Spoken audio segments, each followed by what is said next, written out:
এগুলো। এখন এখন এই ভারতের বড় বড় রাজনীতিবিদরা, মুখ্যমন্ত্রী সহ, তারা যেভাবে মানে বাংলাদেশের সমালোচনা করতেছে, আসামের যে মুখ্যমন্ত্রী কি যেন নাম, হেমন্ত বিশ্ব শর্মা ওনার নাম, উনি বলতেছে যে উনি উনি উনি ওপেন টেলিভিশনে বলতেছে কিভাবে ওনারা মুসলমানদেরকে পুশ করে বাংলাদেশে ঢুকিয়ে দেয়। ত্রিপুরার রাজা প্রদত্তনাথ বলতেছে চট্টগ্রামটাকে আমরা নিয়ে নিব, নিয়ে ভিন্ন আমরা একটা খ্রিস্টান দেশ করব। এইরকম শুভেন্দু থেকে বলতেছেই। তো এখন আমাদের করণীয় কি? জনাব ক্যাপ্টেন মারুফ রাজু, আপনি সেনাবাহিনীতে দীর্ঘদিন ছিলেন, ভাই চট্টগ্রাম আমাদের কি আসলে এখন এই ইরানের মতো হতে হবে, আসলে খুব সংসম্পূর্ণ অস্ত্র? অবশ্যই আমাদেরকে ইরানের মতো হতে হবে।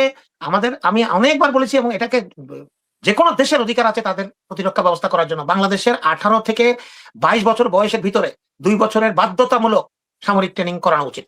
এবং এটা অনেক আগে আমরা যখন সেনাবাহিনীতে ছিলাম, আমরা যখন ট্রেনিং করেছি, তখন কিন্তু আমরা এগুলো শুনতাম যে বাংলাদেশের যুদ্ধ যদি কারোর সাথে হয়, হবে ভারতের সাথে। আর বার্মার সাথে সামান্য বর্ডার আছে।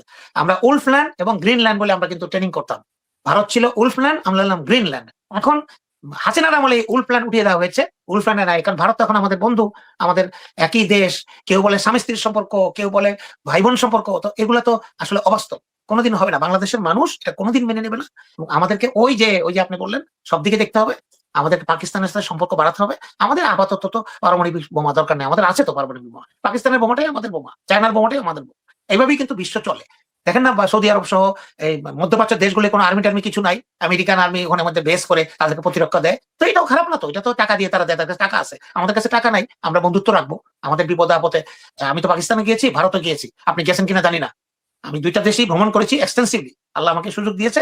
আমি কৌতূহলবশত গিয়েছি, এবং আমি যেখানে যেখানে গিয়েছি সেখানে সাধারণ মানুষের সাথে কথা বলার চেষ্টা করেছি যে বাংলাদেশের ব্যাপারে, বাংলাদেশের ব্যাপারে তাদের কি মতামত। সব জায়গাতে আমি দেখেছি তারা অত্যন্ত পজিটিভ, এবং তারা অনেক ভালো বাংলাদেশের ব্যাপারে জানে। এবং বাংলাদেশের ব্যাপারে তারা বলে, আমাদের 2টা ভাই ছিল, আমাদের এই কিছু কিছু নেতাদের, কিছু কিছু লোকের গাদ্দারির জন্য, তাদের ক্ষমতার লোভের জন্য এই 2টা ভাই ভাগ হয়ে গেছে। তারা এখনো, আমি ভারতের থেকে পাকিস্তানের আতিথ্যতা অনেক বেশি পেয়েছি, সেই মানুষ অনেক আমাদেরকে অনেকভাবে আপন করে তাই নিয়েছে। না, বিশ্বের সেরা সেরা ট্রাভেল ব্লগার যারা পশ্চিমে থাকে আর কি, তাদেরকে জিজ্ঞেস করবেন যে পৃথিবীর সবচেয়ে অতিথিপরায়ণ দেশ কোনটা, তারা বলবে পাকিস্তান। আমি এই প্রসঙ্গে একটা জিনিস বলতে চাই, নতুন প্রজন্ম যারা, বা অনেকে মনে করতে পারেন পাকিস্তানে আমাদের কিরকম যুদ্ধ হয়েছে, এত মানুষ মারা গেছে, যদি এটা শিওর না কত মানুষ মারা গেছে। তো এই প্রসঙ্গে আমি বলতে চাই, এই ইতিহাস এবং যদি পৃথিবীর ইতিহাস, পৃথিবীর বিভিন্ন ঘটনা প্রবাহ আপনারা যদি পর্যবেক্ষণ করেন, তাহলে দ্বিতীয় বিশ্বযুদ্ধের সেই বিরুদ্ধ দেশ যারা যুদ্ধ করেছে একে অপর বিরুদ্ধে, পারমাণবিক বোমা ফেলেছে, এত লক্ষ লোক মারা গেছে, সেই ইউনাইটেড স্টেটস অফ আমেরিকা এবং জাপান কিন্তু এখন প্রেজেন্ট ওয়ার্ল্ডে সবচেয়ে বড় বন্ধু এবং মিত্র। এটার থেকে শিক্ষা গ্রহণ করেন। হ্যাঁ, পাকিস্তান আমাদের উপর, আমাদের সাথে যুদ্ধ হয়েছে, সেই যুদ্ধ পাকিস্তান হেরে গেছে। যদিও এটা আমাদের যুদ্ধ স্বীকার করে না, ভারত বলে এটা ভারতের যুদ্ধ। ভারত সাফল্যজনক ভাবে আমাদেরকে 2 ভাগ করতে করেছে, এবং অনেক রকম মিথ প্রচলিত আছে। এটার থেকে বেরিয়ে এসে আমি মনে করি না পাকিস্তানের জনগণ এবং বাংলাদেশের জনগণ একে অপরের বিরোধী এবং একে অপরকে ঘৃণা করে। এর থেকে বেরিয়ে এসে ক্ষমা প্রার্থনা করেছে তিনটা পাকিস্তানি সরকার প্রধান। আমি মনে করি এর থেকে বেরিয়ে আসার সময় এসেছে। এখন আমাদের এখন একত্রে কাজ করতে হবে। আমেরিকা ইংল্যান্ডের কাছ থেকে স্বাধীনতা লাভ করলো, ইংল্যান্ডের সঙ্গে যুদ্ধ করলো, তারা এখন বন্ধু। জি, ভিয়েতনামের কত লোক মারলো আমেরিকা, যদিও আমেরিকা পরে আমি ভিয়েতনামে গেছি ভাই, এইগুলো দেখতে গেছি কিভাবে মেরেছে টর্চার সেলগুলি, এবং যে ডেঞ্জারাস ভাই, বাঘের খাঁচা সেই হ্যানয়, আমি দেখেছি সাইগনে বাঘের খাঁচা, এরকম ঘোরানো খাঁচা, এখানের মধ্যে 15-20টা বাঘ, ক্ষুধার্ত বাঘ থাকতো, উপর থেকে এখানে ভিয়েতনামীদেরকে ফেলে দিত আমেরিকান আর্মিরা। এবং ওখানে একদম আমার ছবি আছে বলেই, কিন্তু পরে আমেরিকা আলোচনাজনক ভাবে লেজ গুটিয়ে চলে এসেছে। এবং এখন তারা সবচেয়ে ভালো বন্ধু। এবং আপনি জানেন যে শাতিল আরব নিয়ে ইরান ইরাক 8 বছর যুদ্ধ হয়েছে না, সেখানে সাদ্দাম হোসেনের কেমিক্যাল উইপনে 2 লক্ষ ইরানি মারা গেছে তো। এখন কিন্তু ইরান আর ইরাক আবার বন্ধু, কারণ ইরাক এখন শিয়া সরকার ক্ষমতায়। দেখেন ভাই, আপনি কিন্তু পারমাণবিক নিয়ে যে এত কথা হয়, পারমাণবিক অস্ত্র যদি আজকে কারো কাছে না থাকতো একটা কথা ছিল, কিন্তু একটা দেশের কাছে, 2টা দেশের কাছে থাকলে একটা কথা ছিল। এখন এখানে কয়েকটা দেশের কাছে আছে, অধিকাংশ দেশের কাছে নাই। এই দেশগুলো কিন্তু তার অধিকাংশকে এখন রুল করছে, বিকজ তাদের কাছে আছে। গত পরশুদিন কিন্তু ভারত একটা মানে ক্ষেপণাস্ত্র পরীক্ষা চালিয়েছে, যেটা পারমাণবিক অস্ত্র বহনে সক্ষম। এটা কিন্তু কক্সবাজার সি বিচ থেকে দেখা গিয়েছে। আপনি দেখেছেন ভিডিওটা? আল্লাহ জানে ভাই, ভিডিও দেখেছি। মানে ভারতের এইসব ইয়েটি আমি বিশ্বাস করি না। ওদের একটা বিমান দেখলাম ইয়েতে, কোথায় জানি, শোতে উপর থেকে নিচে পড়ে গেল, অনেক টাকা দিয়ে বানিয়েছে। এগুলো আমার কাছে বলিউডের সিনেমা মনে হয়, সত্য কথা। আমি এগুলো মানতে রাজি না, বুঝছেন। এদের আসলে কোনো, আমি এদের সাথে চলি তো, এদের এই কথাবার্তা ভালো, এই সুন্দর সুন্দর কথা বলবে, খুব ঠান্ডা মাথা, আমাদের মতো গরম না, খুব ভালো। কিন্তু এই ক্ষেপণাস্ত্র টেপনাস্ত্র এগুলো আমার কাছে বিশ্বাস না। এরা ক্ষেপণাস্ত্র বানাবে, ইয়ে করবে। ছোট্ট একটা দেশ পাকিস্তান, তার সাথেই পারে না। পাকিস্তান তাদের আগে পারমাণবিক অস্ত্র বানিয়ে বসে আছে, তাদের আগে, তার অনেক পরে ইন্ডিয়া বানিয়েছে। তাহলে এটা এগুলো বিশ্বাস করা যায় না, বাংলাদেশে এগুলো বিশ্বাস করা উচিত না।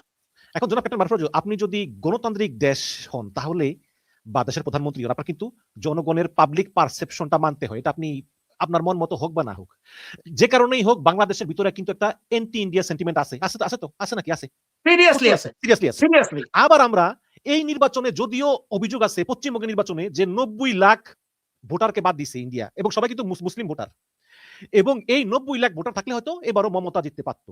বাট তারপরেও কিন্তু পশ্চিমবঙ্গে বিজেপির উত্থান হয়েছে, যাই বলেন না কেন, উত্থান হয়েছে।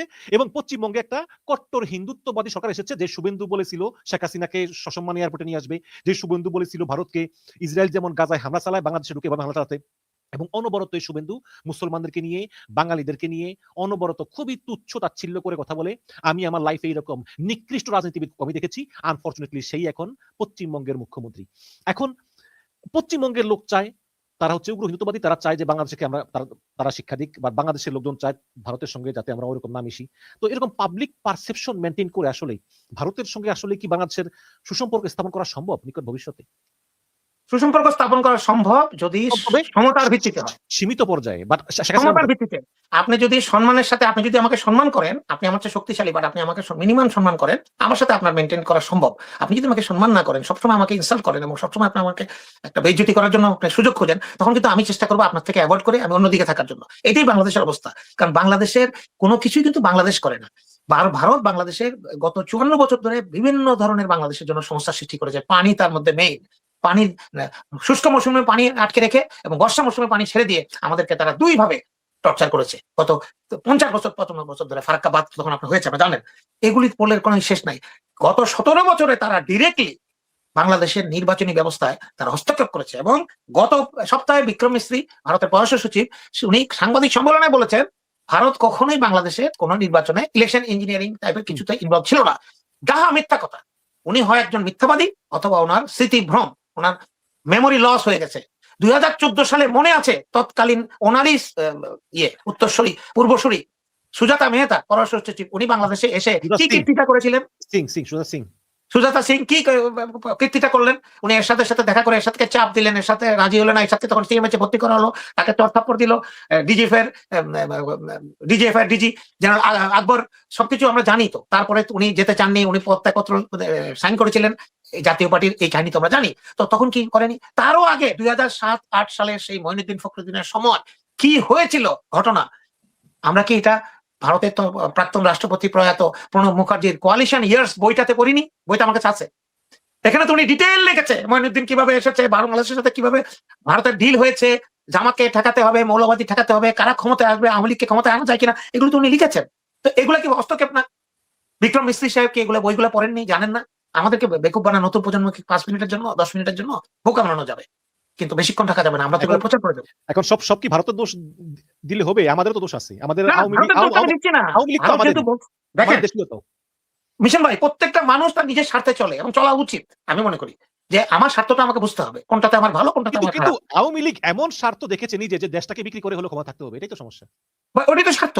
ওই যে ক্ষমতা থাকলেই তো আপনার হাজার হাজার কোটি টাকা প্রাপ্তি, আপনার ক্ষমতা, যাকে ইচ্ছা তাকে মেরে ফেলবেন, আপনি চিরস্থায়ী ভাবে ক্ষমতায় থাকবেন। হাসিনা তো বলেছে আমার অ্যাবসলিউট পাওয়ার চাই, যে কোনো ভাবে আমার পাওয়ার চাই, power hungry, she is to love power, plus টাকা তো আছেই।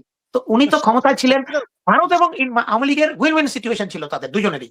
মানে হাসিনা যা দিয়েছে জীবনে কোনোদিন ভারত বলতে পারবে না, আবার ভারতও যা হাসিনার জন্য করেছে হাসিনা জীবনে। মানে হচ্ছে ভারত এবং আওয়ামী লীগের উইন উইন সিচুয়েশন ছিল, কিন্তু বাংলাদেশের মানুষের জন্য ক্ষতি ছিল না, মানুষের জন্য ক্ষতি ছিল। আজকে যেমন বিজেপি মনে করছে ঠিক আছে, তাদের লোকজন ভোট দিয়েছে, তারা এক অজ্ঞাত কারণে বাংলাদেশ বিরোধী হয়ে উঠেছে। আমি জানি না কেন বাংলাদেশ কখন ভারতের কি ক্ষতি করেছে আমি জানি না। একমাত্র বাংলাদেশের নিজের বক্তব্য প্রদান ছাড়া, আমরা চায়নার সাথে ব্যবসা করতে চাই, চায়না থেকে হেল্প চাই, আমরা ভারতের এই আধিপত্যবাদ মানি না, এটা ছাড়া বাংলাদেশ কোথায় ভারতকে কি করেছে আমি জানি না। কিন্তু ভারতের লোকজন এখন বাংলাদেশের, ভারতের মুসলিম জনগোষ্ঠীকে, বাংলাদেশি এক মন্ত্রী আজকে বলে ফেলেছেন গতকাল, এই যে ভারতের নতুন একজন মন্ত্রী অগ্নিমিত্র, উনি বলেছেন অনেক আমাদের সৌভাগ্য যে বিজেপি ক্ষমতা এসেছে, নাহলে পশ্চিম বাংলাকে পশ্চিম বাংলাদেশ হওয়া থেকে বাঁচানো গেছে। এটা কিন্তু একটা নিউজ। পশ্চিম বাংলাদেশ। তাহলে দেখেন আমরা এখানে বসে মনে করি যে আমরাই বোধহয় ভারত বিরোধী। আরে দাদারা আমাদের অনেক ভালোবাসে, দেখেন আপনি কতটুকু ভালোবাসা। আমাদের এই ছোট্ট দেশটাকে তারা তো সহ্য করতেই পারে না। আমাদের কোনো চ্যানেল কলকাতা সহ পশ্চিমবঙ্গে কোনো ইন্ডিয়া দেখা যায় না, সব জ্যামিং দিয়ে জামার দিয়ে ব্লক করা, অথচ তাদের চ্যানেলগুলো অদ্যাবধি আমরা বন্ধ করতে পারিনি। আমরা সরকার তো করার কথা ছিল, করে নাই। না করতে পারেনি, করার কথা ছিল। এটা এগুলা বুঝছেন, ওই কেবল অপারেটররা এগুলো সারা পয়সা কামাতে পারে না। ওই দেখা যায় যে নিজেরা অনলাইন থেকে ডাউনলোড করে এগুলো দেয়, এগুলা মানুষের মেন্টাল সিচুয়েশন চেঞ্জ না হলে, মাইন্ডসেট চেঞ্জ না হলে হবে না। আপনি কোনোভাবেই পারবেন না।